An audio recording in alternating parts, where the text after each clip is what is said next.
para kiai, para ulama, para umat yang saya hormati.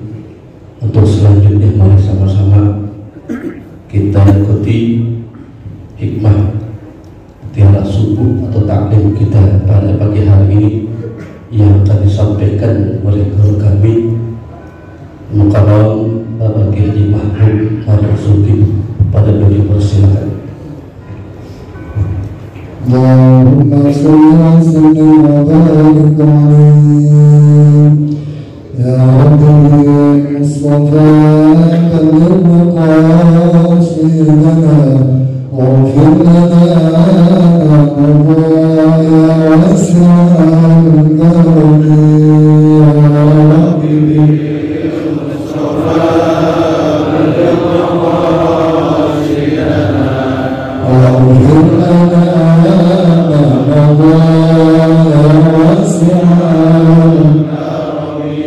محمد سيد الكونين والثقلين والفريقين من عرض ومن عدم مصطفى بالمقاصد لنا واغفر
Bismillahirrahmanirrahim. Assalamualaikum warahmatullahi wabarakatuh. Alhamdulillahilladzi 'allama al-insana ma lam ya'lam. Wassalatu wassalamu ala asyrafil anam sayyidina wa habibina wa syafi'ina wa maulana Muhammadin وعلى آله وأصحابه البررة الكرام أما بعد فقد قال الله تعالى في كتابه الكريم وهو أصدق القائلين قل صدق الله فاتبعوا ملة إبراهيم حنيفا وما كان من المشركين. Hadirin jamaah salat subuh dan kuliah subuh Kelurahan Jogja Selatan yang saya muliakan, wabil khusus para ulama, para umara yang alhamdulillah banyak hadir bersama kita, di antaranya guru kita Bapak Kiai Haji Abdurrahman Naim, Akhirul Mukarram Al-Ustaz Ahmad Mazani MA, Al-Mukarram Al-Ustaz Haji Syamsuddin Raisin, orang tua kami Pamanda Haji Zahruddin Zain, ada juga Bapak Camat dan Ramil Kapolsek dan Bapak Lurah Jogja Selatan, pengurus Masjid dan Musola Hadirin yang mudah-mudahan kita semua dimuliakan oleh Allah Subhanahu wa Ta'ala.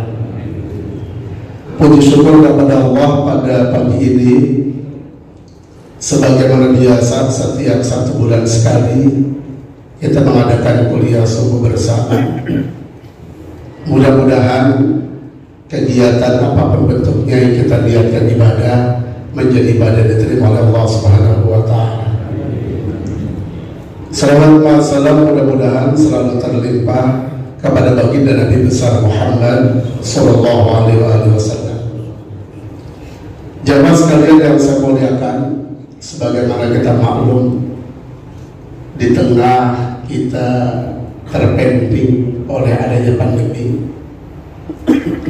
guru kita Lawyer Bapak Kiai Haji Abdul Hayy Naim menghadap kepada Allah Subhanahu wa Ta'ala. Mudah-mudahan beliau yang menjadi awal pengajar di majelis ini terus akan mendapatkan aliran pahala dari Allah Subhanahu wa Ta'ala, dan kita yang melanjutkan mudah-mudahan juga selalu mendapatkan keberkahan dari Allah Subhanahu wa Ta'ala. Bagaimanapun kuliah subuh harus tetap berjalan. Oleh karenanya sambil menunggu kesepakatan mencari guru tetap, ini istilahnya dalam satu kaidah, ma la yudraku kullu la yutraku kullu, gitu kayak yang penting jalannya, tak kalau akan menjadi. Mudah-mudahan kumpulnya saja kita ini saya yakin sudah dapat berkah dari Allah Subhanahu wa Ta'ala. Karena dalam sebuah doa Nabi menyampaikan, Allahumma barik li ummati fi bukuiha. Ya Allah, berkahi umatku di waktu paginya. Laksana ayam itu kalau dipanen gitu kan disebar. Yang nyatol kayak nyatok bahasanya. Nyatok kayak nyatol ya. Iya, pokoknya gitu lah ya. Yang nyatokin itu dapat beras. Tapi yang kagak nyatol dapat enggak? Kagak dapat. Yang nyatol kenyang, yang kagak nyatol kagak kenyang. Begitu juga kita ini termasuk yang nyatolin berkah yang Allah berikan dengan sebab doa Nabi besar Muhammad sallallahu alaihi wasallam. Waktu subuh waktu yang teramat istimewa. Bahkan sampai ulama mengajarkan kepada kita untuk meraih kebaikan di waktu subuh ini, cara sholat qobliyahnya saja diajarkan. Kalau qobliyah zuhur, qobliyah asar, qobliyah isya itu ada jalan, terserah mau sholat apa. Tapi pada bagian qobliyah subuh itu diajarkan berdasarkan hadis Nabi besar Muhammad sallallahu alaihi wasallam.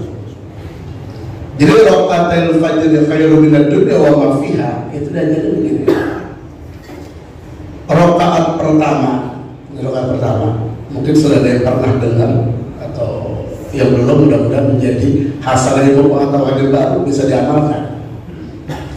Rakaat pertama qauliyah subuh itu setelah Al-Fatihah kita membaca Alam Nashrah dan Qul Ya Ayyuhal Kafirun. Rakaat kedua setelah Al-Fatihah kita baca Alam Taro dan Al-Ikhlas, Qul Huwallahu. Kenapa ulama ajarkan seperti ini? Karena kata Nabi dalam sabdanya, beliau bilang, man qara'a alam wa alam lam yusibhu fi yaumihi alam. Man qara'a alam wa alam lam yusibhu fi yaumihi alam. Siapa yang baca Alam Nashrah dan Alam Taro mengawali harinya, maka insya Allah sepanjang harinya dia tidak akan menderita. Amin ya Rabbal. Yakin itu Pak? Yakin insya Allah. Kalau sahabat, kalau Nabi yang bilang udah nggak pakai tanya gubernur, udah yakin aja udah. Karena sahabat yakin betul. Nabi setiap apa yang dia sampaikan itu sudah mendapatkan legitimasi keabsahan dan Allah. Wa ma yantiqu 'anil hawa in huwa illa wahyu. Pada bagian lain ada sebuah riwayat, sahabat pernah mendengar Nabi waktu qobliyah subuh rakaat pertama setelah Al-Fatihah baca Al-Kafirun, Qul Ya Ayyuhal Kafirun. Di rakaat kedua setelah Al-Fatihah, Nabi itu membaca Al-Ikhlas. Akhirnya ulama menyepakati ini dalam satu kaidah di ulumul hadis kalau tidak salah, idza ta'aradal haditsani in amkana al-jam'u jumi'a li'annahu khairun min ilgha'i ahadihima. Apabila ada dua hadis yang kelihatan ta'arud, bertentangan, ada dua hadis ta'arud bertentangan, seperti dalam sabdanya itu Nabi bilang baca alam nasr, alam tara. Tapi pada fi'liyahnya ada pernah seorang sahabat mendengar Nabi baca al-kafirun dan al-ikhlas. Jadi kalau dibuang tidak bisa deh. Dulu bagus dari Nabi. Makanya in al-kadar jamu, kalau memungkinkan dua yang ta'arud yang bertentangan tadi dikumpulin. Karena ngumpulin yang kelihatan bertentangan kalau masih bisa, khairun min ilgha'i ahadima, lebih bagus daripada membuang salah satunya. Makanya kita lanjutkan begitu. Fatihah, Al-Masra, Al-Kafirun, rakaat kedua Al-Fatihah, Al-Tara dan Al-Ikhlas. Insyaallah mudah-mudahan sehari penuh kita mendapatkan perlindungan dari Allah Subhanahu wa taala. Jamaah sekalian yang saya muliakan, pada kesempatan ini saya hanya menyampaikan sebuah cerita. Dalam buku ini dijelaskan tentang sebabnya kenapa Nabi Ibrahim itu Allah perintahkan menyembelih putranya Nabi Allah Ismail alaihis. Bismillahirrahmanirrahim. Wa bisalamil muttasil ila al-imam al-muallifi rahimahullah ta'ala wa adana naf'a bihi wa bi barakati ulumihi bid darain amin ya rabbal alamin.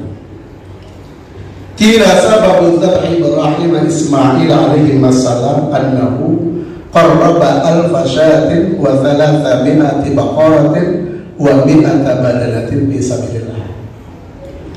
Jadi satu kesempatan Nabi Ibrahim itu pernah berkorban 1000 ekor kambing. Masya Allah, 1000 ekor kambing. Kita satu aja belum tentu setiap tahun.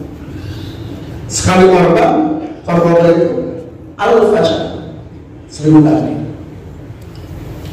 Nggak cukup sampai di situ, katanya ditambah lagi 300 ekor sapi.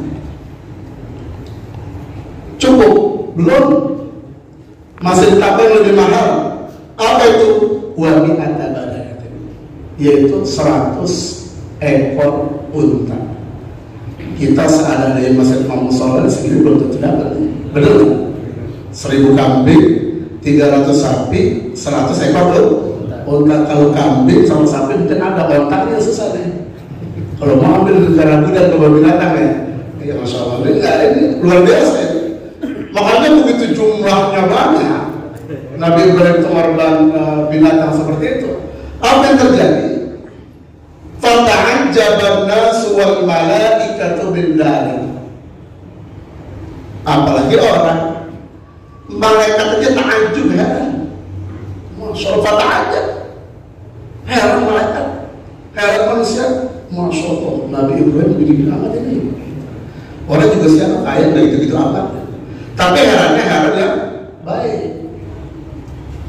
Faqala Ibrahim alaihissalam, Nabi Ibrahim bilang, kullu ma taqarraba bihi laysa bi syai'in minni.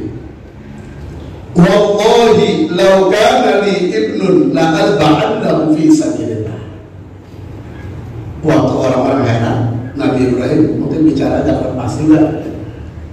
Dia bilang begini, saya sih apa aja yang bisa mendekatkan saya kepada Allah, saya nggak pikirin, saya nggak pikirin. Baru sedingatan, wallahi kata Nabi Ibrahim dengan berkuasa demi Allah, lau kana li ibnun la azba'annahu fi sabilillah.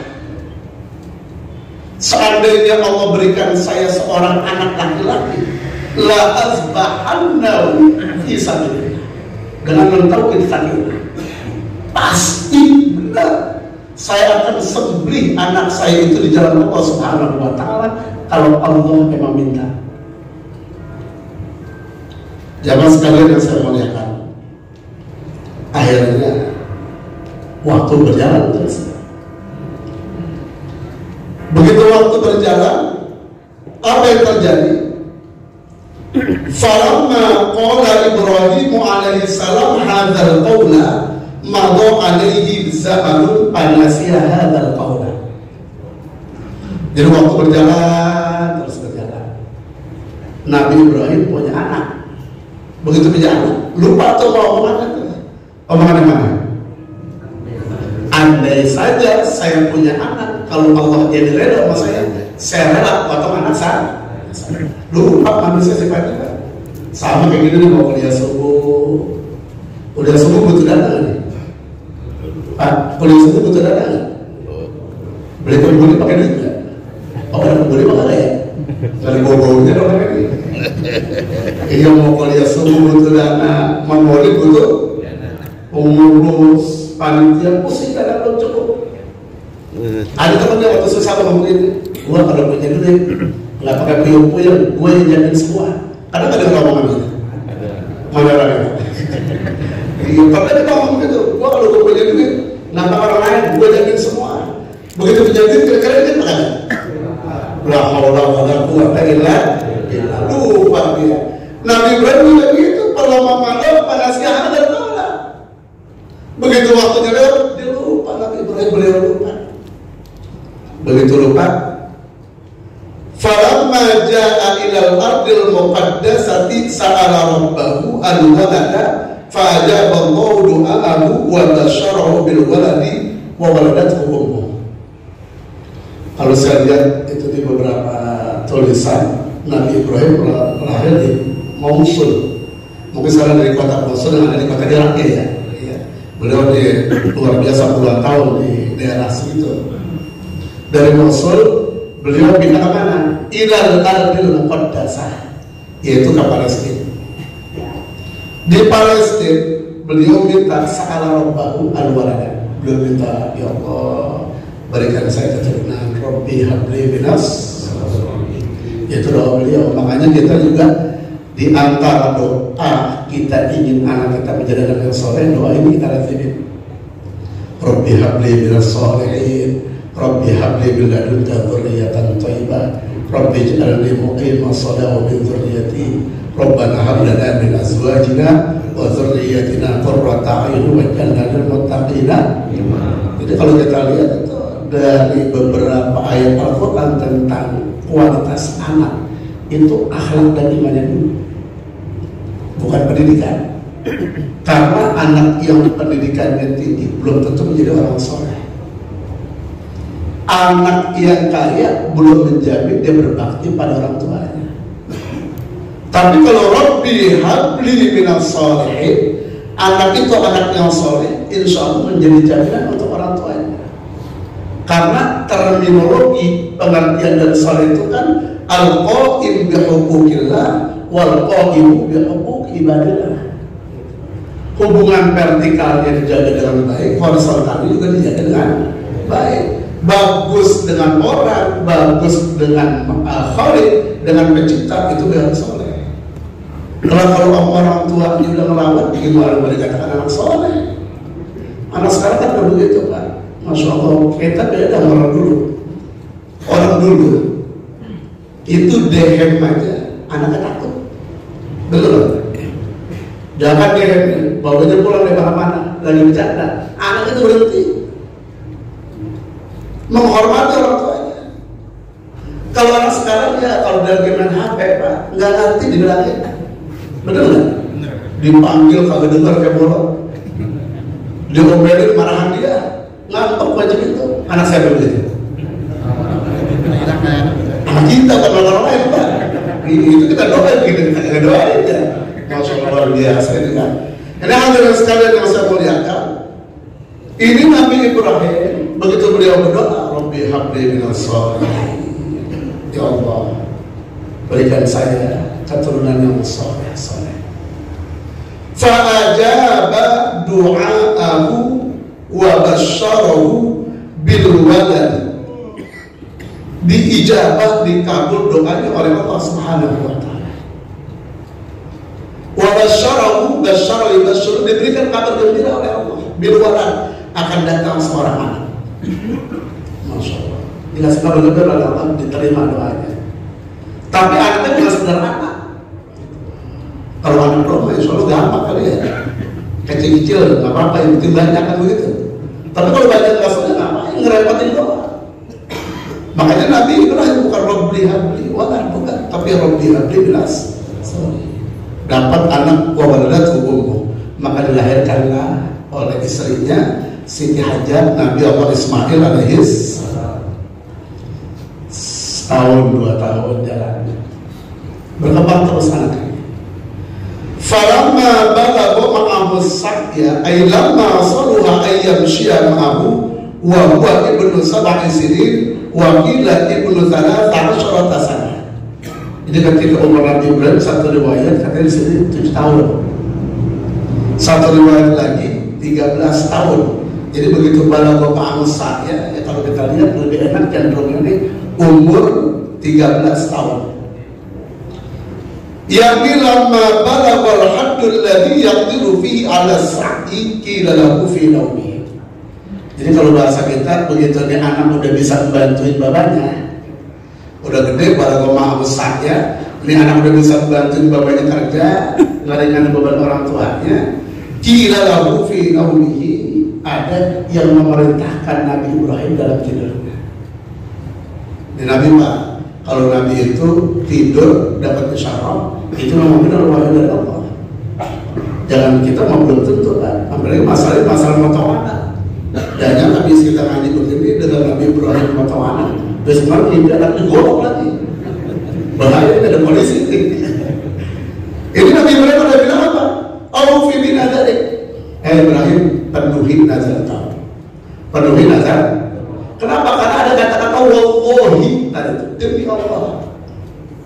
Seandainya Allah memberikan kepada seorang anak, la azbahannahu, pasti kalau Allah perintahkan kepada saya potong tuh anak sebagai tanda kedekatan saya kepada Allah. Makanya begitu Nabi panas dia, beliau udah lupa diingatkan oleh Allah. Aufi bin adzalik, penuhi nazar kau Ibrahim. Jamaah sekalian, begitu mendengar perintah seperti ini, qala Ibnu Abbas radhiyallahu ta'ala anhuma, lamma kanat lailatul tarwiyah wa nama ra'a fil manami may yaqulu ya Ibrahim aw fi binadari. Jadi ini katanya mimpinya Nabi Ibrahim ini pada hari tarwiyah. Hari tarwiyah itu hari ke-8 dari bulan Zulhijjah. Kalau tanggal 9-nya namanya hari Arafah. Makanya kita disunahkan di besok insyaallah di bulan yang akan datang. Lalu setelah itu, ya Ibrahim aufi bin dzalik, falamma asbaha akhadha yaqra'a ay yatafakkara ahuwa min Allah am min asyaitan. Begitu malam ke-8 Nabi Ibrahim tidur mimpi. Aufi bin dzalik, penuhi nazar kamu, potong terakhir. Nabi Ibrahim besoknya tafakkar. Ini bin Allah am min asyaitan. Ini dari Allah pada syaitan. Seorang Nabi aja Pak, yang wahyu bisa lewat mimpi aja masih pikir. Ini kadang-kadang kagak Pak, zikir kagak, jadi tukang cukur, dibilang jadi Nabi, ngaku jadi Nabi. Bener gak Pak? Oh, di gunung musalak, dia bersemedi, nggak ada wahyu dari Allah, ngaku Nabi. Perempuan, namanya Lia Edan, ada aja gitu, orang Edan ikutin. Luar biasa itu ya, ngaku jadi Nabi. Hadirin sekalian yang saya muliakan, lalu setelah itu, falamma sami'a yawman tarwiyata, falamma amsa ra'a thaniyan fil manam.